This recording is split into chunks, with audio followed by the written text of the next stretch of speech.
Welcome in, guys. Josh from Strength Side here, and we're going to do a animal leg training day. We're going to focus on a lot of different leg qualities, some strength, some mobility, some traversing low to the ground. And I'm not going to lie, it's going to be pretty challenging. This isn't for everyone, but I'm going to do my best to give easy regressions if something is too challenging for you. Let's get started. We're going to warm up with some 90-90 hip switches. So sit down on your hips, hands support behind you, and we rotate side to side. We rotate one knee to the inside, one knee to the outside. And as you get more and more warmed up here, try to push your torso forward and lean back less. Nice and easy, giving our hip rotators a good warm up here.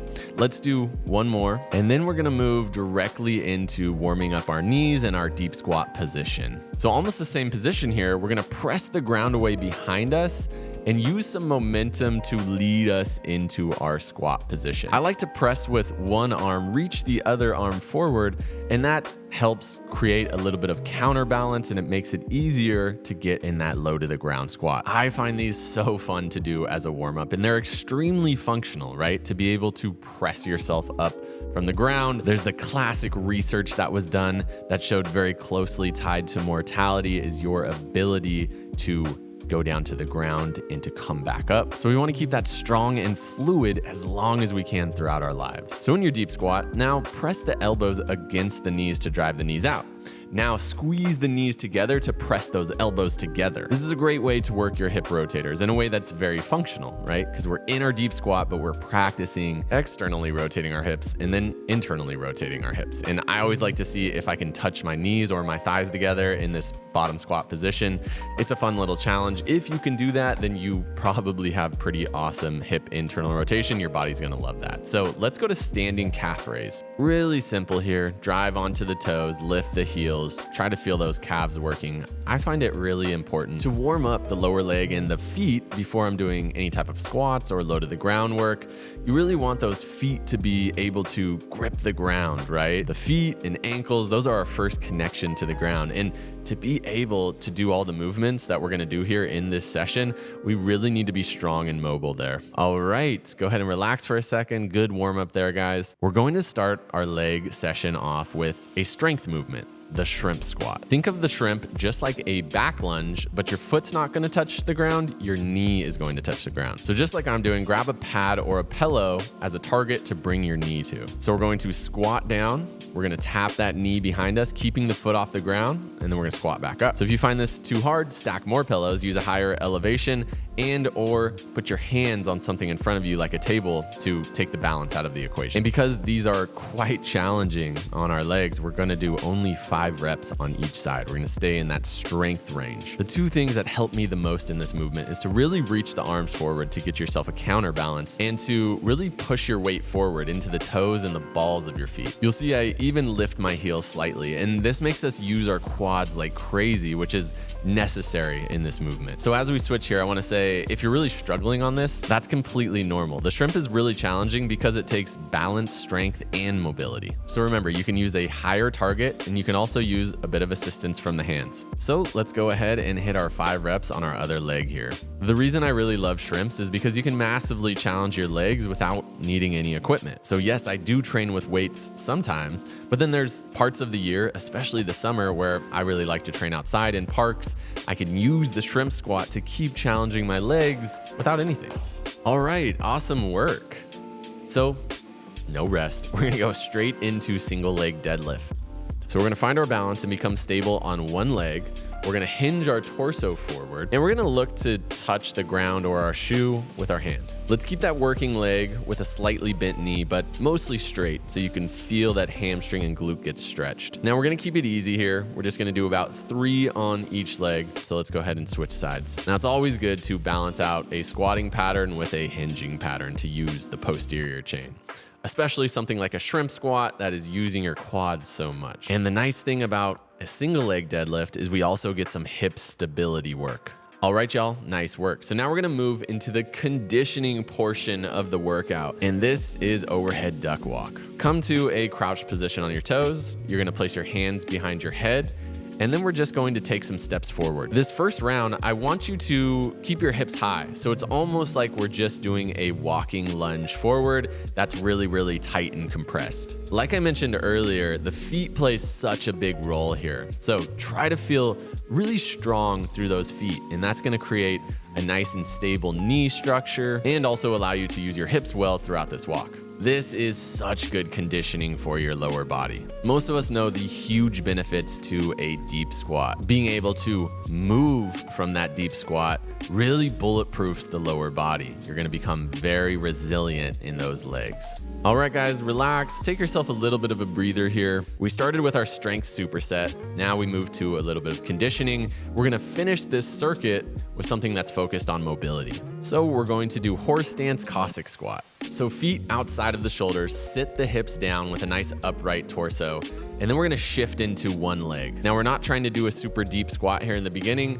We're more so going to focus on really straightening that other leg. We're gonna focus on feeling a stretch through the hip, through the inner thigh muscles, and maybe even those hamstrings as well. So this one marks our first 4. For our last 4, we're gonna see if we can go a little bit deeper. Think about getting the hip to knee level first, and then if you can, we can even sit the hip a bit deeper than knee level. So you can start to feel like the back of your thigh is starting to cover that calf muscle as you get to that deep position. All right, one more rep here.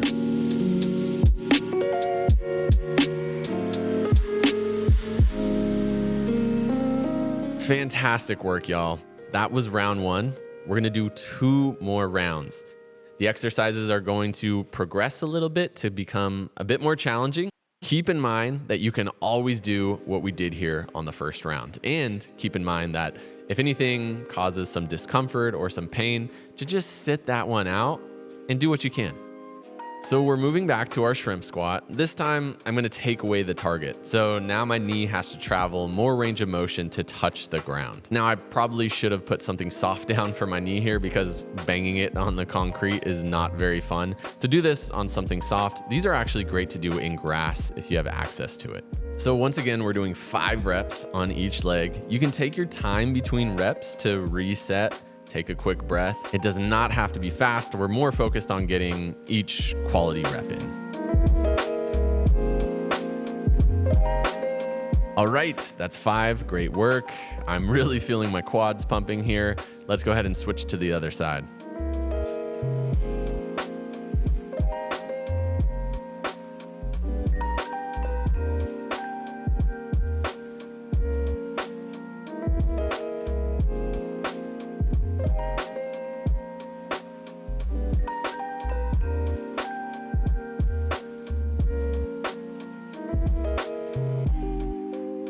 All right, awesome work, y'all. Shake those legs out. So next we're gonna do a different version of this single leg Romanian deadlift, which involves twisting your torso to the side of the leg that's doing the work. So as you can see, I use my fingertips to support my balance here. So you wanna still get a nice, good single leg hinge. You wanna find some support at the bottom, rotate the torso, and then stand back up. So when we rotate the torso, we get relative hip internal rotation. It's really important to be strong here for healthy hips. So that's why we work on it in this variation. And as you rotate the torso, you almost feel like that outside of the hip is being stretched because it's rotating inward. So we're putting those external rotators on the outside of the hip into a lengthened position. Now, for you guys that have really good balance, that's not me actually, you can attempt to do this without using the fingertip assistance. It's a lot more challenging. There's an exercise called an hip airplane that's commonly used in hip stability work and rehab for certain injuries,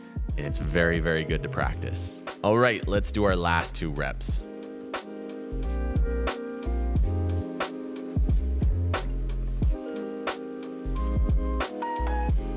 Nice work. Hope that felt good on the hips. All right, and we're gonna head back into our overhead duck squat. So this time we're gonna just try to stay a little bit lower, and the lower that we stay, the more we leave the knees in a deep bended position. So we're just getting more and more compression force through the knees as we stay nice and low to the ground. When you're just beginning with duck walks, it's usually very challenging, and that's because your knees just aren't used to moving while being in this deep bended position. But your knees start to get stronger and you start to develop efficiency in the pattern and things become way easier. So trust me, I've struggled with these in the beginning, but now they're quite easy for me, and that's just simply because I've kept doing them over many years. So we're gonna move back into our mobility focus with the Cossack Squat, but we're gonna bump this up a notch and make this more challenging. So remember that if this is too hard, you can go back to the previous variation. We're gonna squat as low as we can to one side, and you're actually going to reach your arms to the floor, which can make this quite easier because you're bending the torso forward.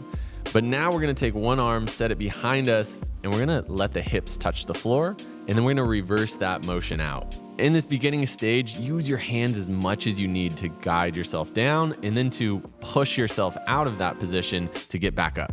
The way we can progress this is start to use only one hand for assistance, and you can start to make that assistance lighter and lighter. This will make us control this very deep range of motion from our legs. So on this next rep, I'm gonna go for it with no hand assistance. So this takes so much active mobility here. And to do this for most people, you're gonna have to really reach your arms forward to give yourself a counterbalance to get out of that bottom position. Now this is just something to work up to. This took me a long time to develop, so don't expect to get it here on your first try. But it can definitely be a good goal to work towards, and it's a very valuable thing to be able to do because it involves the combination of mobility and strength at in range of motion, which is just gonna really strengthen your body in a cool way. All right, guys, I hope you're feeling as good as I am. I'd recommend doing this 2 times per week, and you'll see some great gains in the lower body. This is half of a 22-minute session in our Strength Side membership. You can access the full workout amongst hundreds of others for only $10 a month if you click the first link below. Our routines all focus on strength and mobility combined, and we have a lot of cool animal movement sessions that I think you'll enjoy. As always,